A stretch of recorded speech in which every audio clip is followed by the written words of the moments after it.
Hello to all my fans and happy Easter to all. This is Sparkster1701 here, and I hope you're all enjoying your Easter holiday, whether you've been to church or the Easter egg hunt or whatever you enjoy doing on Easter. For me, Easter reminds me of when I found this big guy in front of you. This is Fortress Maximus, and I had found him at a flea market on an Easter weekend. Fortress Maximus was released in 1987 and was available in 1988. He would be discontinued in 1989 and we would not get a replacement for him. At the time of his release, nearly 20, almost 30 years ago, Fortress Maximus, or Fort Max for short, was the largest Generation 1 Transformer toy and was the largest Transformer toy until the recent release of the new version of Metroplex. For all intents and purposes here, Fortress Maximus is a brick. The only sort of articulation that he has is the elbow joints can raise and lower. He also has some articulation at the hip, but with how it's ratcheted, it does make it rather complex to move. And as you can take a look at him, he has quite a bit of guns. Let's remove the camera from the tripod here and zoom in on him so you can see some of these guns. I mean, the most obvious are the two here in his hands.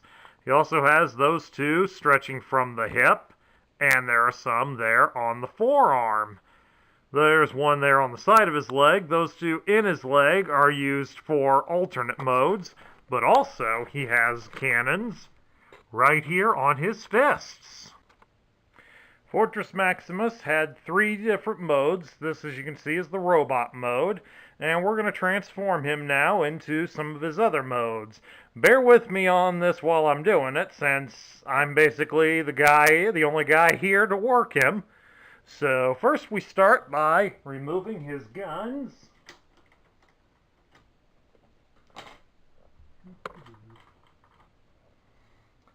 And of course, his head. His head transforms into another robot, which we'll show later in the video. The next thing to also do is to fold flat the guns in his fists and rotate them around so that they're hidden, and also to fold down the guns on his forearms.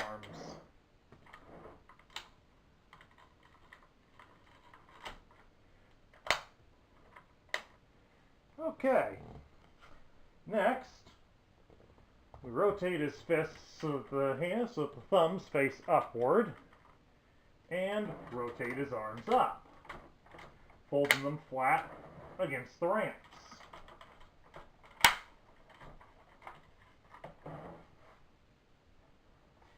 Once we've done that, we fold his hip guns back inside, and then bring them out, bring the whole section out, and fold it together. Make sure it clamps real good. And then while we're at it, from the side here, we bring this ramp piece up and into where his head used to be. And we also fold this section here down to complete the ramp. Now, we lay Fortress Maximus down, and in addition, we fold down his feet. And the side cannon here, we also fold down this section to lay flat. And we also pop up these 2 guns that were here on his legs. Pressure on the back, raise it up, and raise it up. And then add to it the 2 guns in these holes on the sides. And then there we go. We have what they call, in the instructions, his battle station mode. But in the Japanese series, where he appeared in The Headmasters, and another version of him appeared in Super God Master Force, this mode was a spaceship. And in my eyes, it looks kind of clunky to be both. I kind of like the spaceship one more, due to the fact that that's how I've seen it as. The battle station mode is kind of cliched, as both Trypticon and Metroplex before him both had those kind of modes. One last thing I forgot to mention on this is we attach this little radar dish unit right up here in front. And now it's complete. Now, we're going to turn him into his final mode, which is a city. To start with that, we have to fold the guns down here and rotate up his feet.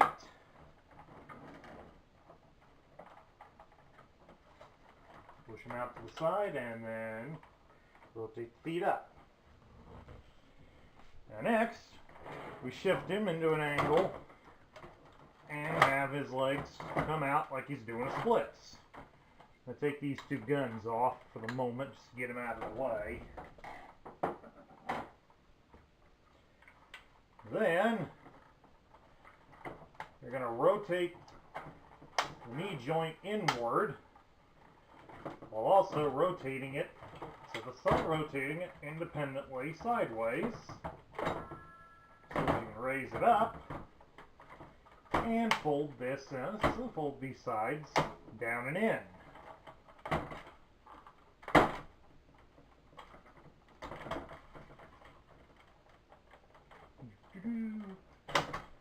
Yeah, this is just as delicate of a balance as it looks, folks.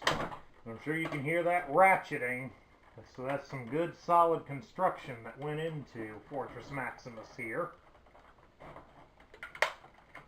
He's as solid as he looks, folks. Alright, once you have those all in, rotate him back, facing front. We fold this ramp out, as well as fold out these two side ramps.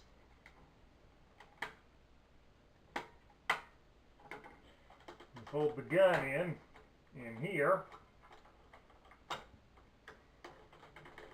rotate it so that it stores right here as a helicopter landing pad, and then reattach the guns like this.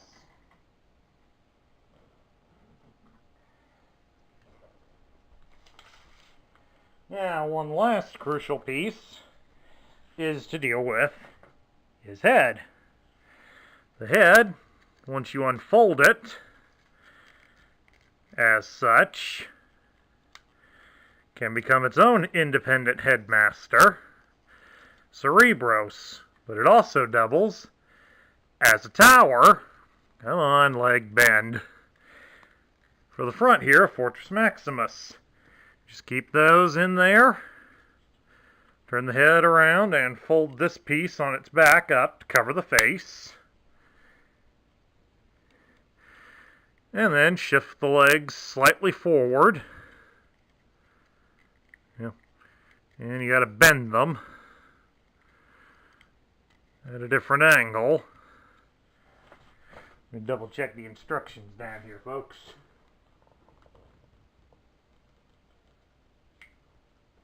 Yep, this is right, the way it is, right here. You open up this compartment right here. Make sure you get both sides, front and the back piece. And you just set him down in there. Bring the back piece up, kind of hold him in place. And there is the city mode for Fortress Maximus. It's a rather nice, impressive alternative compared to some of the others that we have. Right here on this side, with a little panel here. And that leads to an elevator that's controlled by a knob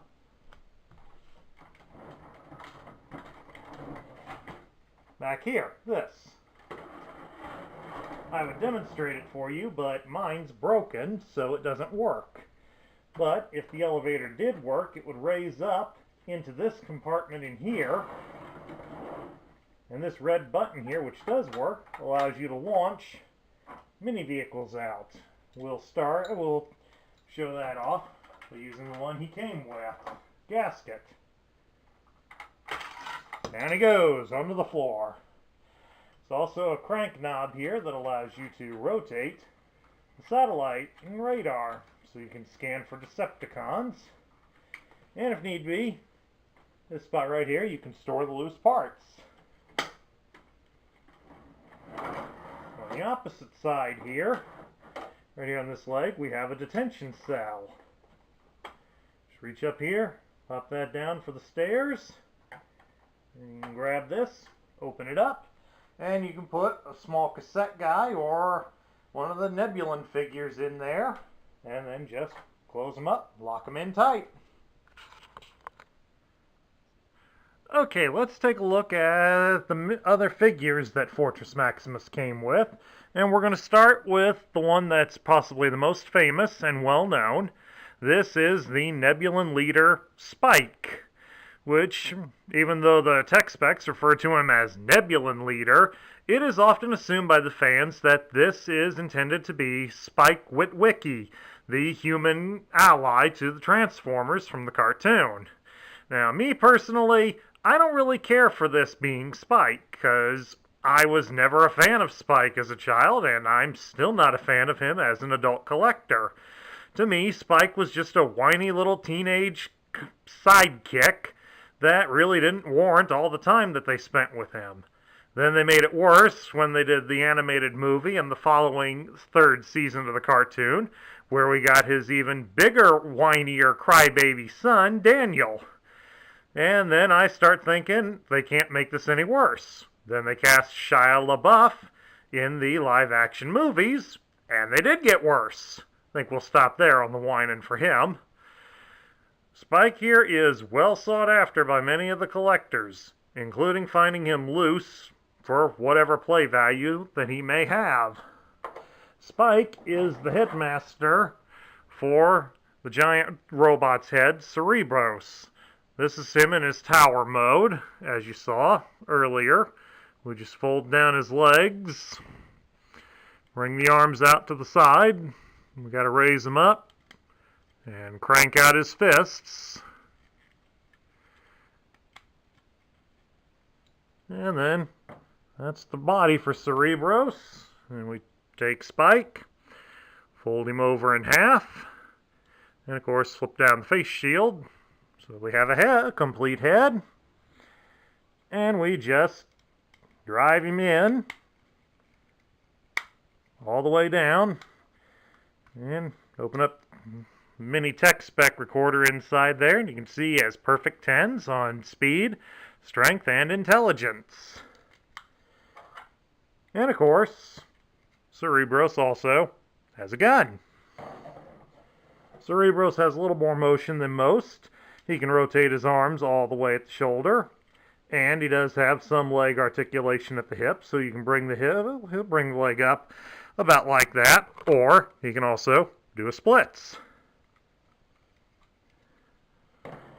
Also included were the two utility vehicles here. That's Gasket here on the left, and Grommet on the right. And basically, what you see is what you get with them. Gasket has little wheels on him, so he does roll pretty easily on flat surface like this table. Grommet here has fake treads, but he does have little tiny wheels on the bottom. Bringing him in close so you can see him. So he also rolls pretty good here on the table. Now, these two also combine together to form another robot. Remove the guns off the top of the Gasket, and then connect them here at the waist. And then mount the arms here to the side with the sticker facing up. Give him the other gun, and you have Cog. supposedly the drone that watches over Fortress Maximus, and he's even more of a brick, as the only articulation he has is the arms can be rotated. Now let's take a look at Fortress Maximus's parts, and as you can see, he has quite a few pieces. Some of the ones that are most commonly overlooked are these two ramps that are connected to his arms. They are detachable, so it's good to note for all of you that they do come off, so make sure yours has them. The ramps also each feature a sliding piece here that allows you to launch mini vehicles onto the ramps. Unfortunately, since it's hand-powered, it really lacks a lot of excitement. We also have here, we have Cerebros without the head.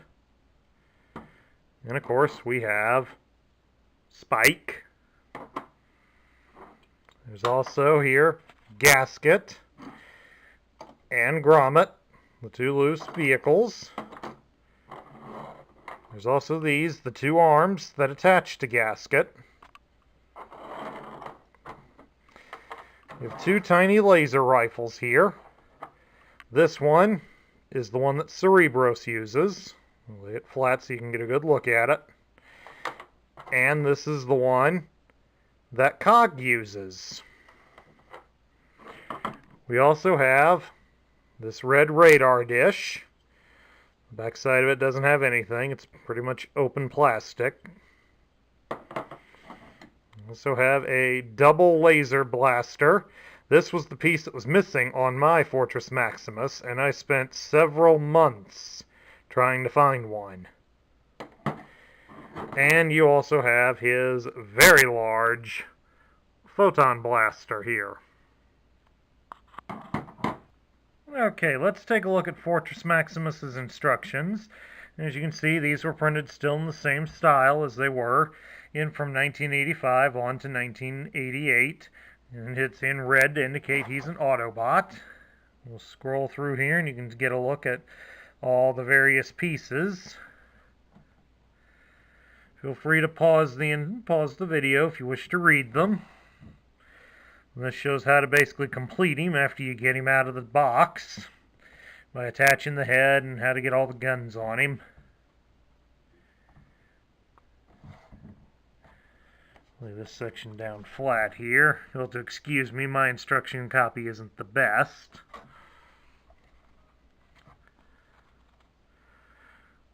Right now we're going to start. This shows how to turn him into the battle station.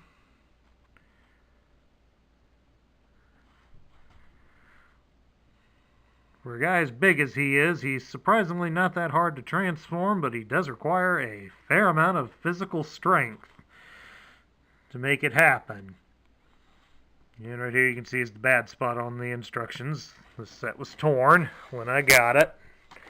I've yet to find a good replacement.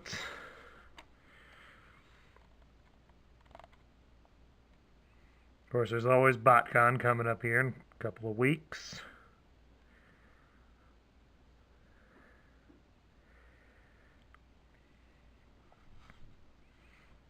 Now they're going through the city transformation, which in my eyes is probably the best, aside from the robot, of course. Hold this end down so it can be read.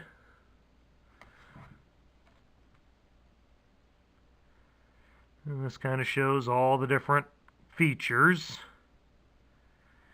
that you have with him. And now we get into the sticker portion. And as you can imagine, this must have been an undertaking to put all those stickers on. And then lastly, we've got the final page, which has the instructions on how to deal with the rub sign, the robot points, and how to use the text spec reader. Okay, lastly, we're going to take a look at the tech specs for Fortress Maximus, and to hold these back for you, you can see this one is substantially longer than most of them that were available due to the size of his box. Right here, you've got a picture of what his box art would be, and it has his faction as Autobot and his name as Fortress Maximus. It gives his function as Headmaster Leader, and his motto is, "Prepare for war, but strive for peace." Valiant, courageous, a warrior without peer, but peace is his most fervent wish. Fights only out of necessity, believes all violence is ultimately pointless and counterproductive. Transforms to battle station and city modes. Armed with retractable pulse cannons, twin automatic machine gun batteries on wrists, twin laser-guided mortars on legs, heat-seeking dual laser blasters, and fusion-powered photon rifle. Has communications, detection, and repair equipment.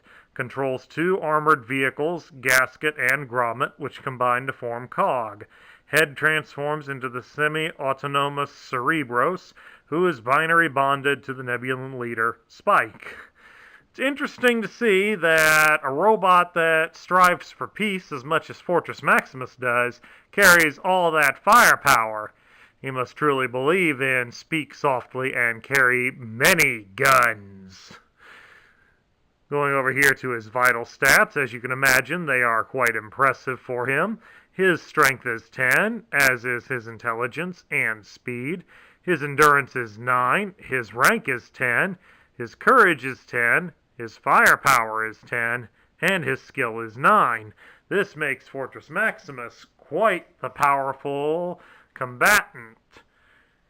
And in all that respects, that concludes my review of the Generation 1 Headmaster Leader, Fortress Maximus. If you like the video, please do give it a thumbs up on YouTube, and don't forget to mash that subscribe button. I want to thank all my viewers out there, and please keep your comments coming, because I'd love to have suggestions on which ones you want to see. This is Sparkster1701 saying Happy Easter to all, and I'll catch you later.